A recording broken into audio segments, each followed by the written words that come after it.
Welcome to the Legally Speaking podcast. I'm your host, Rob Hanna. This week, I'm delighted to be joined by Robert Gauvreau. Bob, as he goes by, is the founder and CEO of Gauvreau Accounting Tax Law Advisory, one of Canada's fastest growing businesses, recognized by the likes of the Globe and Mail, the Financial Times, and many more. As an award-winning fellow certified practicing accountant, Bob is passionate about working with entrepreneurs to take their businesses to the next level. He engages with the entrepreneurial community as a public speaker, writer, podcaster, and blogger. Bob has shared his knowledge at the Multifamily Real Estate Conference, Canadian SME Expo, on breakfast television, and is a writer for Forbes and the Entrepreneur magazine. He is the best-selling author of The Wealthy Entrepreneur, The Formula for Making Money, and established his coaching program, the $1 Million Year Peak Performance Program. Bob is dedicated to challenging the status quo within the accounting industry while serving the entrepreneurial community's evolving needs. So a very big warm welcome, Bob. Yeah, Rob, great to be here. Oh, it's an absolute pleasure to have you. And before we dive into all your amazing projects, experiences to date, we do have a customary icebreaker question here on the Legally Speaking podcast, which is, on the scale of 1 to 10, 10 being very real, what would you rate the hit TV series Suits in terms of its reality of the law, if you've seen it? Okay, on the reality of the law, well, I'm a CPA by trade, although we do have a small legal practice arm. I would throw it on an 8 out of 10. I wouldn't challenge the legalities of the sections they're referencing. However, I would say the lifestyle element of the office culture very much resembles my own. So I would say that part is very real. And looking at the way that you're very nicely dressed today and all of that good stuff on the lifestyle front, I think you've justified the 8, and 8 just happens to be my lucky number. So with that, let's move swiftly on. So Bob, would you mind just telling our listeners a bit about your background and career journey? Yeah, for sure. And once again, thanks for having me. This is a great honor. Love working with many of the lawyers and aspiring professionals. And for me, I had a very similar journey. Although I went down the CPA track, I work with quite a few legal professionals in the hundreds. But I started my practice back in 2008, and I started it on my own. Just started boots to pavement sort of thing, lots of handshaking back then related to, personal networking and being at events. And we've grown that business, which was focused on supporting the busy business professional, supporting them with accounting, bookkeeping, tax. We hate paying more tax than we legally have to, and some business coaching. And we started out with just a few clients and one employee in 2008, and we've just surpassed 100 employees and team members. And now we serve the entire North American market with a specialized focus on serving law firms and legal practitioners in all of those things: financial reporting, in accounting related work, tax minimization, and helping them grow and scale their team and their business. Yeah, and you've done a fantastic job, it has to be said. Let's talk more about CPA, because some people may be less familiar. Not just any CPA, an award-winning fellow certified practicing accountant. So what inspired you to create a life of entrepreneurship as opposed to the traditional route in the accounting industry? Yeah, and Rob, had I have known that this was going to be a big ego booster for me today, I would have dressed even nicer. No, you know what? I jumped into CPA, and I've actually been doing a lot of mentorship with a few universities in Canada right now. And one of the things that they ask is, if you had to go back to first year, what would you change? And that's a really challenging question, because I feel like I pressured everything to see where I fit. And I actually went to university expecting to be a teacher. And when I got into university, I had the privilege.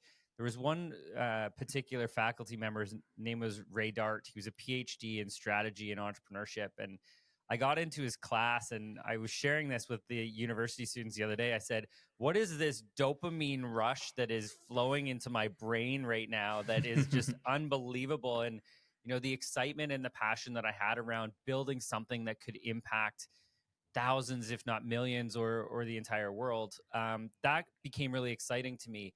At the same token, like many professionals, looking at yourself and going, how do you differentiate yourself from all the other graduates who are coming out of this program? And for me, there were hundreds of students coming out of the business program with, an idea of starting their own business. And for me, I thought accounting and tax really was an area that came naturally easy to me.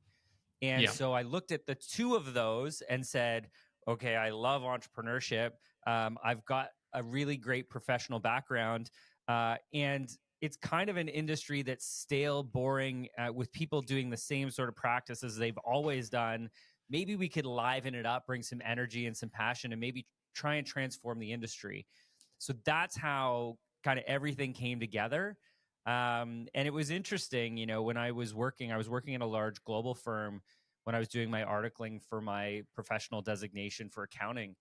And I remember we had a discussion about fast tracking me into, partnership quickly. I was really good with relationships and business development. And I was good at the accounting tax side, but the other part was way more valuable as a partner. And I remember looking at that opportunity and first off being thrilled and that was the dream for everyone coming up through those ranks. And then I thought, are these the partners that I would choose? Is this the business direction that I would choose? Am I putting myself into a long-term career of something that I'm really not passionate about? And I actually, at that time, resigned and said, you know what, I've just got to go all in and I've got to do my own thing and build something that I know can have a huge impact. So that's kind of how the whole professional entrepreneurship and aspiring CPA practitioner all came together.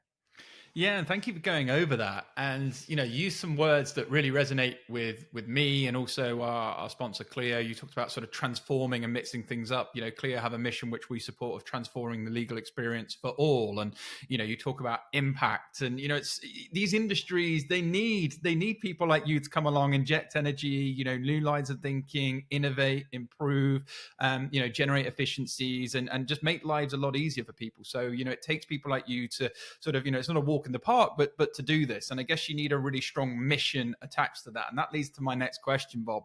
Would you mind explaining exactly what your mission is and why you're dedicated to serving the entrepreneurial community's evolving needs? Absolutely. And this is something, again, had the opportunity to be in a postgraduate human resource planning or strategy class yesterday. And we kind of talked about the recruitment and building a team, and I ultimately said to them, it becomes a marketing practice at this point, because what you want to do is you want to be very clear on what your mission is, which I'll share mine in a second. But you also, I said, when we start doing recruiting, we're only looking for people who align with and are inspired with what we're doing and then align with our core values. And then we find out if they've got the professional qualifications to actually be part of the team. But for us, I'm very clear that we're on a mission to empower all entrepreneurs. And Simon Sinek, Infinite Games, talks about creating this large, sort of lofty goal that you may never really truly realize, but that you'll die trying. And this is something that I really would die trying. Empower all entrepreneurs with the confidence of good financial information so that they can make informed decisions, grow their business, increase their reach and impact, and ultimately we can change the world together. And that's what I'm excited about. And specifically, I know you mentioned Clio. We're a proud certified consultant with Clio as well. And it's funny how organizations with really strong missions and values, when they find each other in line, the power of those relationships is incredible. And it's really brought us into working with a lot of the legal professionals in doing just that, empowering them with the ability to just focus on doing the good work they do, not having to be distracted with, should they be doing their bookkeeping? Should they be, what are their deadlines? Having that taken right off your plate so you can focus on the family that you're trying to help support, the real estate that you're looking to acquire, the litigation to help somebody get their business back or to stop somebody from doing things they shouldn't be doing. The ability for lawyers to focus on those things and not get distracted with other, administrative financial reporting issues that really a lot of people don't fully understand anyway. Why don't we just all focus in our lane? And that's, truly my partnership with so many lawyers is just that. Let us do exactly what we need to do to support you to be the best you can be. Yeah, and I remember one of my mentors when I first started one of my businesses says, don't always think about, how, think about who. For example, you gave a great example then. If I'm still focusing so much on the how am I going to do this when there's experts out there that can just resolve that pain, be a lot more better at it than me. I don't need to know the how. I need to know the who. And that's why I'm really passionate about people expanding their networks, collaborating, putting themselves out there, building brands, because through that, of course, then you get to know the who a lot quicker. So 2008, big year for you. You founded Gauvreau Accounting Tax Law Advisory. You've talked about sort of accounting, tax, but for people who may not be too familiar, like what are some of your core services and what are some of the core things people come to you for? Yeah. And typically, I would say a lot of the time, businesses and professionals come to us because they've got some sort of pain. And sometimes it's, lack of reporting or it's frustration because there's no clarity in their business. So there's really two major pain points that bring people to us typically, which are our books are in a mess and we have no idea what needs to happen. We don't have the time to do it. It's really frustrating. In fact, I went over to a business owner's location the other day. I was just walking in their location, not to meet them. And I walked through the door and she burst into tears. And I said, well, this is not really the reception I enjoy having when I come and see people that I know. And she said, I've been so stressed. I just sold my house. I'm trying to get financing for a new house, and the bank is asking for all the financial information in order to support that. And I know I'm behind. And she said, I've been, worrying and crying myself to sleep, saying, how am I going to deal with this? And she said, and you walked through the door. And she said, all the emotion hit me because I knew you could help me through this. And Mm. which we did, right? We got everything done up to date, off to the bank. She got her home, like that's the facilitation of beautiful things that we love to do. So books are in shambles. The other one is where, and this one I feel resonates with people all over the world, is that nobody wants to pay more tax than they legally have to. And certainly this time of year, people are hyper focused on tax liabilities and the amounts that we have to pay the government. And a lot of times people get frustrated with that without any sort of proactive solutions to help them keep that tax down. Because truthfully, although we could probably all argue that our contribution to the government and healthcare system and education is a positive thing, we don't want to give any more to the political system than we possibly have to. Because truthfully, our group of people, entrepreneurs and professionals who are impacting so many people, we likely can do more with those resources than a political system.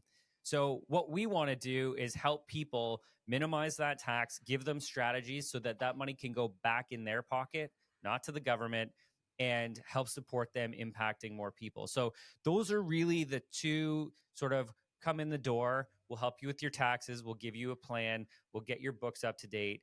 But then the proactive sort of solution going from there is, okay, now that we understand your business, we understand your margins, what the costs are associated with delivering your revenue, how do we help support you in understanding what steps you can take to really 10x your business? Maybe it's 10x profitability. Maybe it's creating operating systems that will allow you to get out of the office a little bit more and work more on strategy. So the evolution of where we start is really compliance based, and then we move into helping them, build a better life with greater wealth accumulation and financial success. Yeah, and again, things that just resonate with me. I always say politics for ideas, entrepreneur for action, right? I think, politicians are very good at selling ideas and things that never actually happen or don't quite plan out. Whereas an entrepreneur will take action, if they're passionate enough about what they do. And I think that can lead to great things over time. So talking of action, you're always looking to challenge the status quo within the accounting industry. So how are you going about disrupting the industry and what ways do you hope to achieve? Yeah, and really interesting question. And I always like to tell stories, Rob, too. So I like to relate things back to my reality. I remember a few years ago, we were looking at acquiring an accounting firm that subsequently, a large player came in and gobbled them up. But we'd gone over and we said, we're really the people who could help take this local firm to the next level. They had around 30 employees at the time. I'm actually glad it didn't happen because I think our core values and our culture was so different. But it was heightened by the conversation I had with the owner, who we were sitting around having a beer. We had lunch, having a great conversation. And I opened up the dialogue and I said, so can we have a conversation about me essentially allowing you and your partners to go into retirement, and I'll fund that and we'll, support your business and getting it to the next level. And they said, you know what? We like you. You're a nice guy, but we don't trust you. And I was kind of caught off guard. And I said, why don't you trust me? And they said, well, we're not sure what it is that you're doing that's so different than us, but it makes us uncomfortable. And I kind of took that away and I laughed. And, the reality is that we're investing in making sure we're cutting edge in what we're delivering. That part Mm. should be very similar to most firms, right? Continuing to try and be the best, know the expertise, know how to apply the rules. But I think the difference for us is the way that we're continuously trying to innovate solutions to help support businesses. So, one particular example, not very typical in an accounting firm, we've created what we call our $1 million year coaching program. And that essentially says, hey, we've got to do all your accounting, your bookkeeping, and whatever. But do you want to be part of a mastermind group with people and business owners just like you, who we can't celebrate our wins openly in public because people don't necessarily appreciate that. Our spouses, maybe whether male, female, maybe don't appreciate the grind and the resilience that it takes to go to work every single day and to be on. The Yeah. idea of being on, that people just don't understand unless you're an entrepreneur. So there's all these elements of, yes, you need your taxes done, but can we create a community that helps support and facilitate the struggles of entrepreneurship, but celebrates the wins and also comes up with new strategies to take that to the next level? That's one sort of differentiator of what we do versus the typical accounting firm. And, this one boggled my mind. They said, well, Bob, we're not business owners, we're accountants. We do the accounting and the taxes for the business owners. And that kind of blew me away a little bit, where I was like, well, I am a business owner. And we as business owners need to reinvent ourselves. We need to understand where the market void is and how we can serve people. And we lead with that. And we're very much, how do we get the outcomes that we need for our clients while applying the rules versus, these are the rules, we can't go outside of them. It's like, no, let's learn to adapt to the rules and the case law that's coming in that's suggesting that we are allowed or not allowed. We're going to constantly learn. We're going to innovate. We're going to incorporate AI into our practice instead of it being afraid of it. Like all of those elements of building a business to make a bigger impact. That's just something we do that maybe makes some of our competitors a little uneasy. Yeah, and I love that. And I'm just thinking back to, I'm going to get the quote incorrect, so I'm going to paraphrase. I think so. Winston Churchill, who says the pessimist looks for the problems in every idea, where the optimist, looks for the opportunities in every idea, right? So, Yeah. it's having that mindset, isn't it, and being surrounded by that. And I love that you talk about community, because it's something I'm super passionate about in terms of building this wider global legal community and bringing people together, masterminding, collaborating, innovating, and growing together. Talking of growth, you've talked a bit about some of the reasons why people come to you. The books are in the mess. They want to maybe try and be more efficient with taxes. But let's talk about those 500 plus businesses that you've worked with across North America. What are some of the common pitfalls that you see when growing the business, perhaps leads them to that point that maybe people listening can avoid if they're trying to grow their business? Yeah, and I can tell you too, the reason we lead in some of that coaching and in some of that mastermind is that we've made all the mistakes. Since 2008, going from 1 employee to 100 employees, there's a massive learning curve. And I would suggest, one of my greatest learnings, and this would be for a growing legal team, or an entrepreneurial business. The greatest learning I've had has probably been in the last 24 months. And what that is, and it maybe ties two particular things together that aren't necessarily financial based, although they will impact financial outcomes. The first is that us as leaders need to become the leader that the team needs, at the next stage of growth before the team gets there. And I had a friend and colleague, his name was Mike. We went to dinner in California, I'm going to say about 5 years ago, and didn't really know each other then, and he was a super successful entrepreneur. He's exited twice, which was amazing, and for multiple 8-9 figures, so he's done very well. And he said, we have half an hour dining together, what is one thing that I can help you take your life and your business to the next level? And I said, I don't know, like, I'm kind of intimidated in this moment, and he said, well, where do you want to go? And I think this applies to all business owners, and we teach this as well. You need to have a very clearly defined path of where you are now to where you want to go, and understand the roads that you need to take to get there, and the key metrics and benchmarks that you have to hit along the way in order to get there. Now, we focus on financial metrics, but he was focusing on me as a leader. And he said, if you want to be a leader of 100 people, you have to learn what it takes to be that leader. You have to become that leader before you can bring everybody with you. And that couldn't have been more true. The second part was when I actually figured this out. I didn't really take his advice at the time. I was struggling to become the leader. And then I went all in on it and figured it out, or tried to figure it out as best I could. But then the second component was, okay, if you're growing a team, and we all know this, when we're starting our business or we're early on, especially as a professional, you can just take on all the work, right? You work the 60, 70-hour weeks, you get it done, you keep the clients happy, the quality of your work is good. And, there's studies and there's facts showing that if you do it all yourself, you're going to have a limited capacity. And quick results though, but if you grow a team around you, it's going to take a little bit longer, but the capacity exponentially grows as you can build a team around you. So it's going to be smart to build a team around us.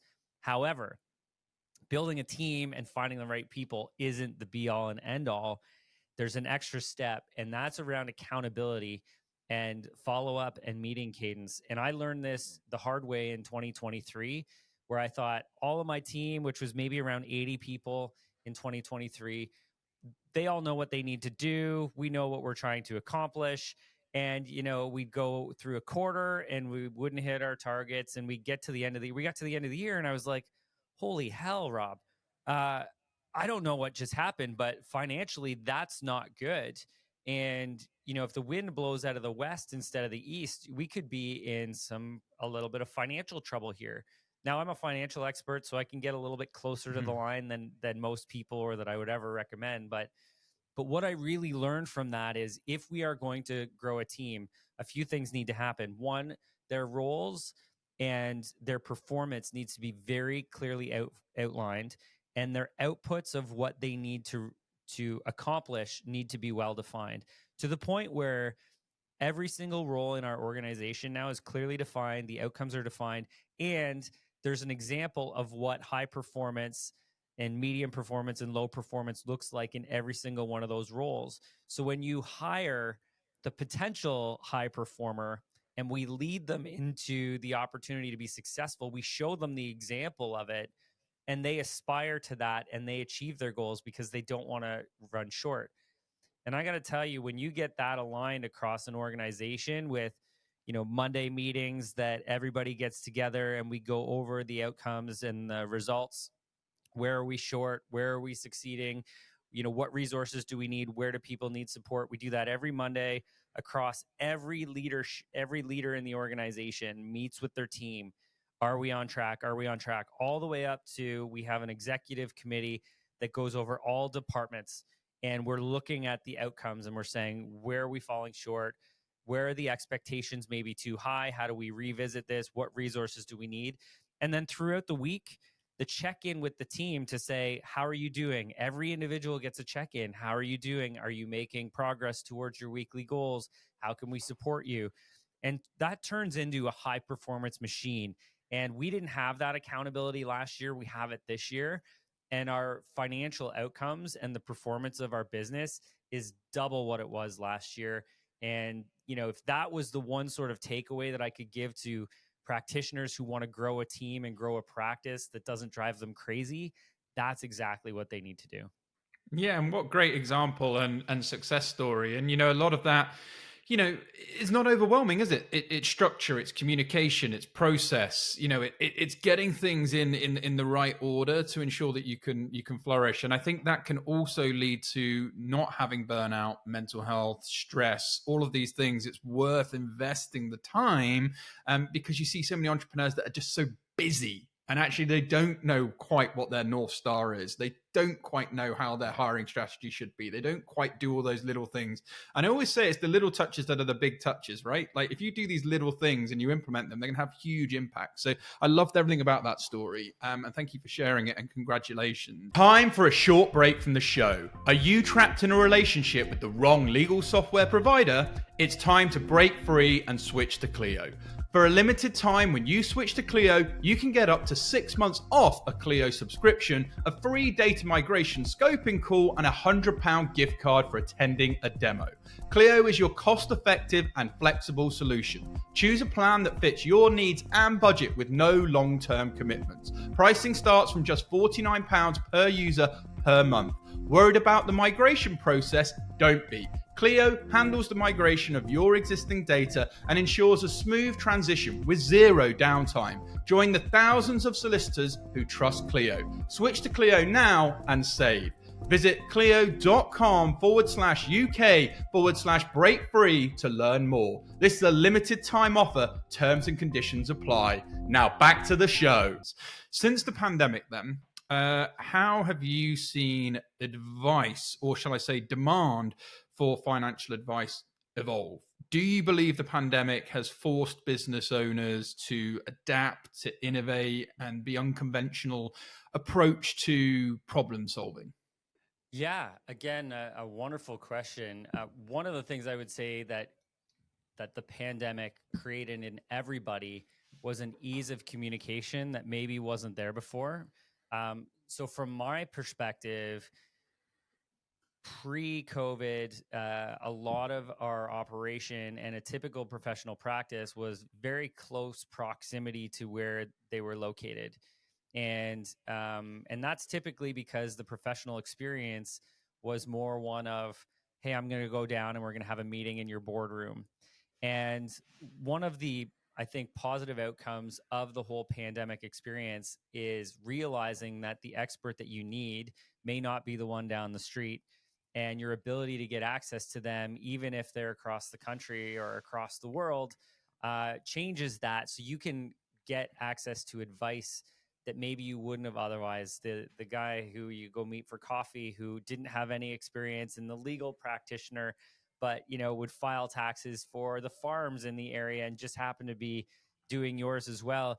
That's no longer an issue. You can find the specialized expert and you can meet with them remotely. And I think that transformed the experience. And I think, Rob, with that, when people would have the ability to get access to that expertise that they didn't really know existed, and they didn't know the power of it, that it made them thirsty for more knowledge and even more proactive solutions to say, oh my goodness, I didn't realize the power of having a good coach or a good community or a good business advisor. And once they got it, they went, man, I need more of this, because even those small tweaks are just making our business an even higher performer. And, I think that has been a positive shift. And I think that's changed people's demand for continuing to better themselves. Now, one thing I will say is that this pandemic has now caused maybe economies to be struggling to a certain extent. So there's certain areas where demand has seemed to shift, and it's shifted downwards because people have financial constraints.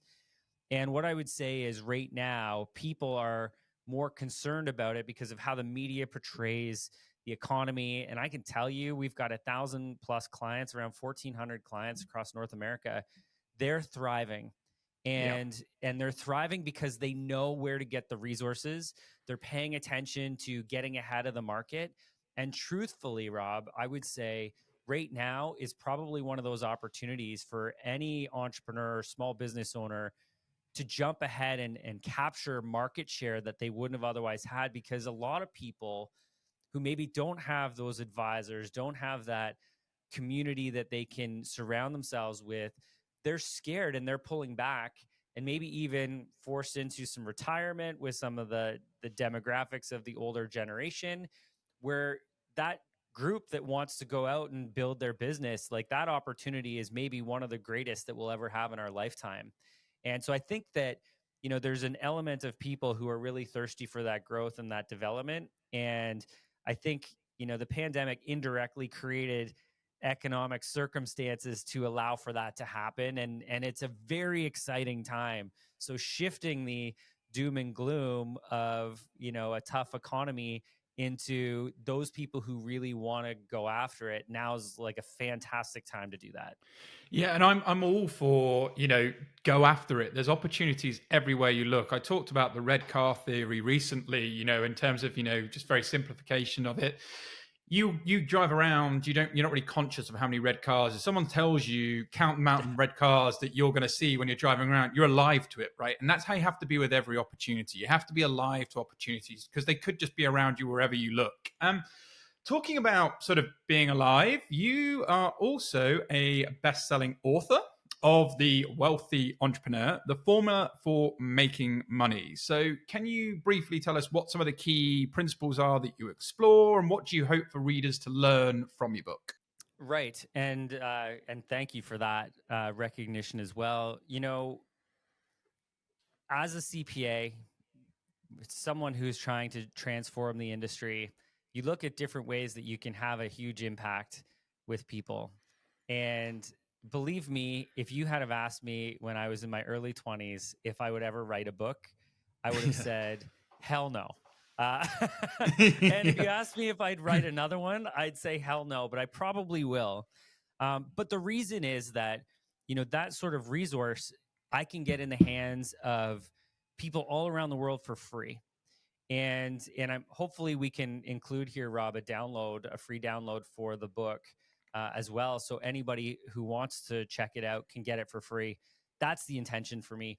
So the book is really around the foundational elements of financial control and success in your business. Some of it talks about building out that map of, where are you right now? Where do you want to get to? What are the financial outcomes that you want to realize along the way? And if you want to do that, here's some templates, here's some checklists to help support you. Here's how, we need to start building a team. Here's how we look at starting to build our mission, vision, values out.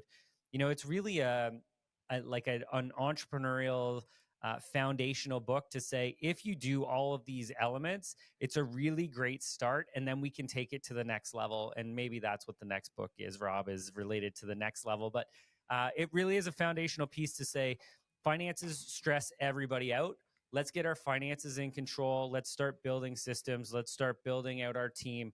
Let's have a direct path of what we want to accomplish. And that book will give that foundation to people. Yeah, and they always say, don't they, new level, new devil. So I think, that's a great example of the next book for you. Maybe it is that sort of new level. But I'm also, my entrepreneur mindset is I'm all about hyper risk. I'm active for hyper risk, but I also like to know that I can sleep at night. And so, making sure that you've got your sort of finances and things in some sort of way is super, super important, in my opinion.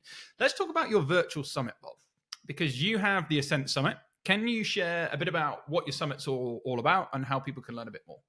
Yeah, so we typically do this at the start of the year, and we built the Ascent Summit partially around sort of pandemic times as well, where we knew that we could get access to more people and get in front of them and share some of our wisdom and insights. And again, for me, 16 years of success and challenges and learning from them and sharing that wisdom and insights with as many people as I can to help them get through it. Because again, fits with our mission of empowering all business owners to be financially successful, have confidence of good information to change the world. And for us, this is a change the world sort of event. We typically get, 1,000+ registrants, and we focus on some key foundational elements. It's been sometimes 1 day, sometimes 3 days, but we talk about, if you want to grow and scale your business, here are the 4 ways to grow. And then here's some key takeaway strategies that you can put in place. A good example is, one of the 4 ways to grow is to continue to get more services out of existing clientele, which may be a referral arrangement. And so in one of our last sessions, we gave a full, here's a turnkey referral strategy system for you, because from a business growth standpoint, I usually challenge people to say, if you have 10 clients, do you think one of them would give you a referral? If you've got 10 clients and you do a good job, which is why you're here, you're proactively trying to do better. So I guarantee you the people who are part of that community are coming in and wanting to be the best and wanting to share really great outcomes with their clients. 1 out of 10 is a 10% growth strategy. 10% growth is probably 90% in the top 10% of business growth across the world.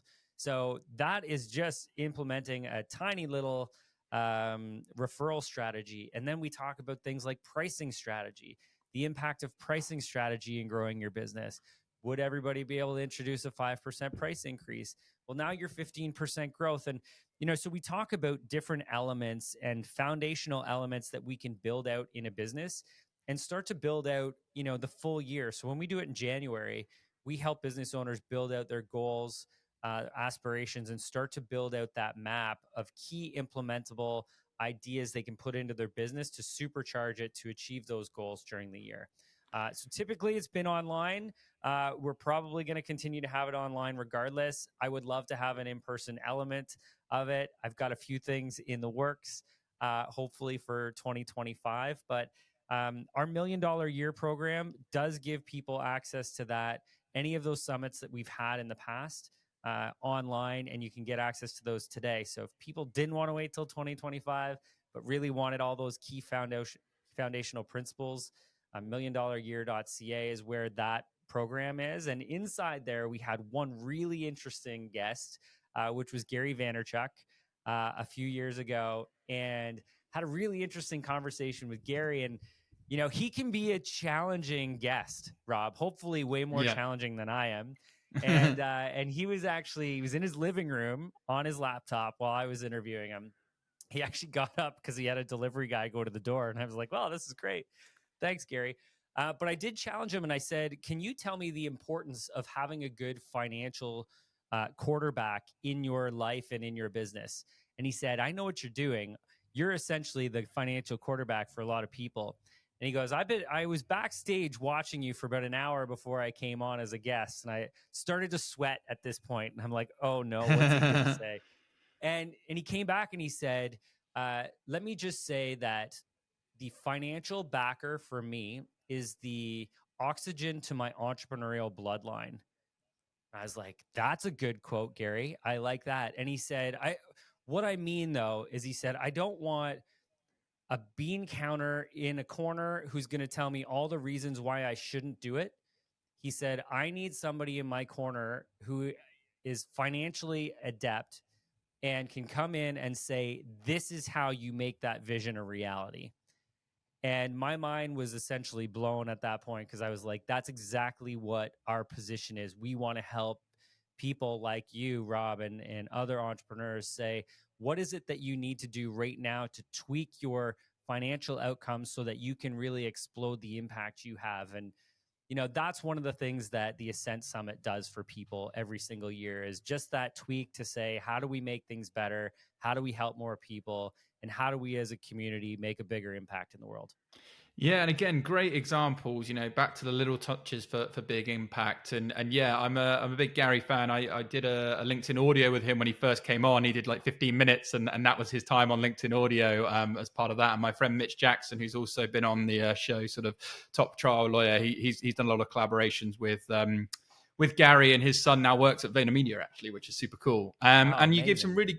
really good examples there back to I love practical and tactical advice. And that's really what I'm getting from the summit that you do. And, back to the knowing what you already have. I always talk about the analogy of working warm. I think so many people go on cold work too early, need new business prospects, need to do this, need to do that, where I always think on the referral, who do you know who could introduce you to someone you don't know? As simple as that, and then literally, like you say, upsell your existing services to the people that are already warm to you and know you. So I think there's this real good, like little tweaks, like you say, like that 10% raise, that 5%, these nano cheap tweaks make a huge impact over a year. So really like that you squeeze the juice out of what you've already got.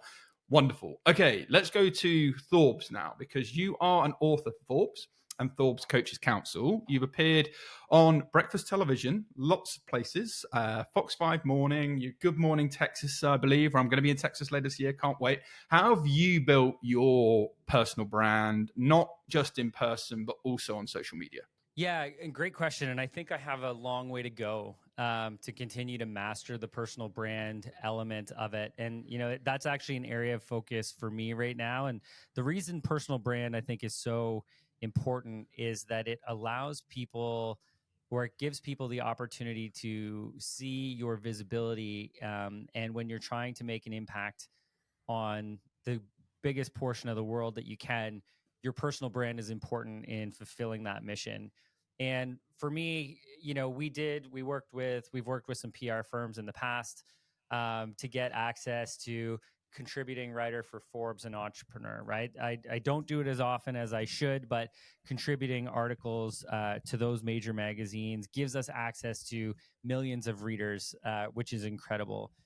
Focusing on our personal brand, or my personal brand, is more so about the give. And I had the opportunity to work with Tony Robbins for 4 or 5 years. And one of the takeaways that I had from Tony, especially early on, was give more value than everyone else, and you will ultimately win the game. And the game for me is one of impact and growth, and I know that those drive me. I know that growth drives me. Growing means that I can have a greater impact because my team is able to deploy every element of what I've been able to teach them into the world. And so again, getting access to more people, getting in front of more different communities and, podcasts, media, being able to share our message and how we can support people, I know has a positive impact on the world. And so for me, although I would say I was more of an extrovert when I was younger, I tend to be lined up a lot right now with sharing what our team can do and how people can make those small tweaks. And indirectly, it usually results in us continuing to grow who we support as well. So again, a lot more to continue to learn on the personal brand side, but continuing to put myself out into the community, out into the business world, continue to offer a lot of value is really the center of everything that I do personal brand. I love that. The power of the give, right? And not necessarily with the take. And that's what, I like about the way that you're sort of building on that. Because I think so many people think, well, I'll go out and give a lot of value, but there is a reason that I want to get something back immediately. And typically organic relationships or authentic relationships should just be built, in my opinion, on the give. And, I talk a lot about the personal brand. A lot of people obviously say, it's about reputation, legacy, and absolutely, I'm for that. But for me, as a practical term, why I'm so big on, like you, investing time in this, it's your biggest asset, but also your biggest insurance policy. So I'll give you an example. We've been through a pandemic. Your business could have been crushed during the pandemic. You physically couldn't trade, potentially. You may not have been able to get out on the road.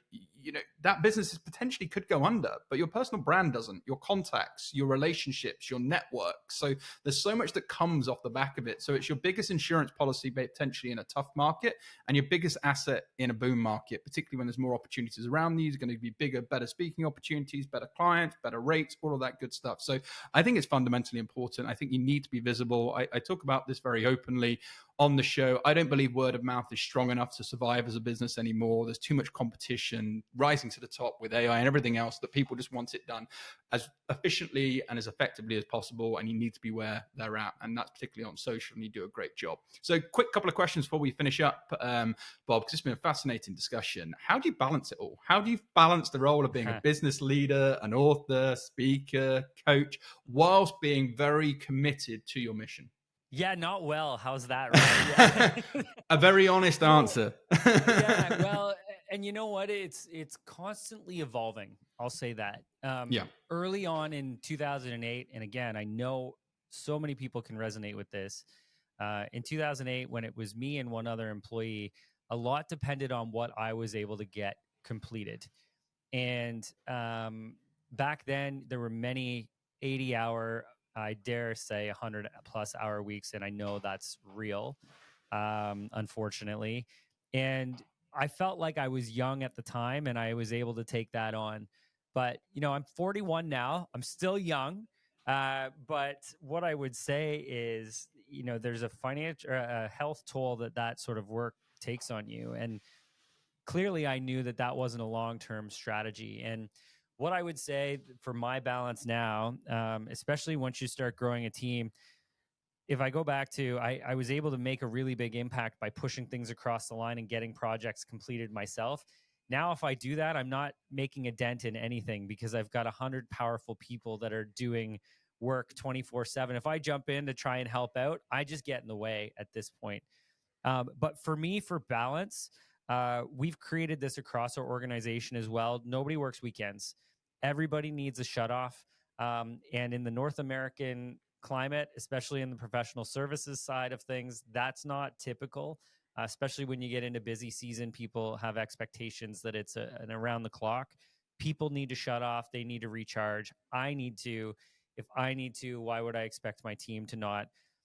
Physical health and wellness has been a huge priority for me, especially the last couple of years. I have a personal trainer. I go to the gym 4 days a week. If you want to have the energy as a business owner, and if I want to have that energy as a leader, I need to come in with my blood pumping, feeling physically strong, you know, not prone to illness, making sure that my immune system is well taken care of. Those things set me up to be successful during my day. And I got to tell you, and Rob, you're probably the same. I go into my day, and my day, now that I have an assistant, she's very efficient on scheduling me. I am stacked from 9 a.m. to 7 p.m. without many breaks, although she usually gives me a lunch break in there. But, you know, my day is so stacked that if I wasn't in good condition physically, I wouldn't be able to do it. If I wasn't inspired by the mission that I'm on, I wouldn't do it because it just wouldn't seem worthwhile to me. So those are really important. And for me, you know, my rock when I leave the office is my family. I've got two kids, Sophia, 13, and Jack, 15. And watching and developing, you know, the next generation of what I see as leaders is super important to me as well. So I've got this commitment that I always make sure that my kids and my family are scheduled in there, and that's a no give sort of situation for me. So we work around that so that I can always be present with them. That also re-energizes me as well. So, you know, I would say building a team around you is going to be necessary. Otherwise, you're going to be responsible for everything. Taking care of yourself physically, getting the breaks, and then having things outside of work that get you excited as well is super important, because I can tell you, I could go back to those 100-hour work weeks because of how much I love what I do and the impact it has. But that's not a sustainable practice. If we want to have a long-term impact, I have to make sure that is nicely balanced, like you said. Yeah, absolutely. And I think just on the parenting point, you used the word that is so true. And it's not necessarily the amount of hours, it's about the amount of hours that you're present. And you use that word, and I think it's true. You know, it may not be possible to spend every waking minute with your children, but when you block out that time, Yeah. you are present, and they are 110% the only thing that matters in that moment, and you're there for them. And I think that's really, really sound. And you gave some really good advice, but I just want to ask for sort of one final piece of advice before we close. What three quick tips would you give for those looking to expand their business? Yeah. And I love how you said quick tips, because at this point that I like to tell stories. So one one tip would be to understand the 4 ways that you can grow a business, right? And get very clear on that, because it's a formula, right? You've got your marketing lead gen, which is serving new clients. You've got your existing clients that you can likely offer another product or service to. And then you've got retention, which I add as another element of the bucket. Because retention, if you're filling the bucket full and the hose is on full, but there's too many holes, you're never going to overflow it. So fill the holes in the bucket with client satisfaction and retention. And then the last one being pricing strategy. That would be, a huge element of what everybody should focus on, at least understanding how that needle is moved in your business. The second would be make sure that you have your financial information up to date. So many business owners are performing aimlessly, thinking that their business is doing okay, right until they come to me and say, Bob, like, where did all our cash go? And we have to go and we start looking at it and recreating what's happened. The power of having up-to-date financial information and a scoreboard, so you can see if you're winning the game or what strategy you need to get to the end of the game in a winning position, is so, so powerful. So make sure that you have up-to-date financial information. It will change your business. And then last is find those people who've been there, done that before, and surround yourself with a community of like-minded people to support you along this journey, because this is a long road for all of us. It's not a one and done, and we need to find that community of support that can cheer us on when things are going well, and that we can actually share and celebrate success with, but also that understand the challenges and the resilience and the persistence that's necessary along this journey, because people outside of business owners don't get it. And they look at us and say, well, it must be nice. If I hear it must be nice one more time, I might lose my mind. But it's true. Find the people around you who are like-minded, who are going through the same thing, and you can go through this journey together, learn from each other, and take your lives and your business to another level. Yeah, absolute gold. And, I always say everything is energy. Typically I like people, if they have an interaction with me, I want to ensure that they get energy, right? I strongly believe that is so important. And, again, one of my mentors once said to me, and that's what you're talking about there, the importance of having mentors and community. They can really kind of just short circuit mistakes that you don't need to make because they've already made them, right? And don't share big dreams with small minds. And typically you're probably around people, you've got this huge dream and ambition, and the reality is like, stop working at 7 o'clock. Why are you not doing this, or whatever it might be? And if you've got this big dream and that passion and you're going to do whatever it takes, the whip pros, then it's you need to be around those people that are going to be like, yeah, absolutely, what can I do to support you? And those people in your corner are the ones that you want. So Bob, this has been an absolute masterclass, start to finish. I always knew it could have been, and so I'm really delighted that we've managed to make it happen. But if our listeners want more, which I'm sure they do, about your career journey or your business or the Wealthy Entrepreneur $1 Million Year Peak Performance Program, the Ascent Summit that you mentioned, or the Wealthy Entrepreneur podcast, where can they go out and find all more about you and what you're getting up to? Yeah, so the best place would be to hit our website, which is gauvreaucpa.ca. Access to everything is there, but check us out on social. So one of the things I would say our social media is really good at is giving that masterclass, those nuggets on an ongoing basis. When we find something, we want to share it. We want to help people. So we're always doing and releasing new ideas, new initiatives. Our YouTube channels always got some hot videos on there too. So follow us there, but check out our website. That's where you can get access to all those resources. Awesome. Well, just leaves me to say thank you so much, Bob. It's been an absolute pleasure having you on the Legally Speaking podcast. Wishing you lots of continued success with your business, with your future pursuits and career. But for now, from all of us on the show, over and out. Thank you for listening to this week's episode. If you like the content here, why not check out our world-leading content and collaboration hub, the Legally Speaking Club, over on Discord. Go to our website, www.legallyspeakingpodcast.com, for the link to join our community there. Over and out.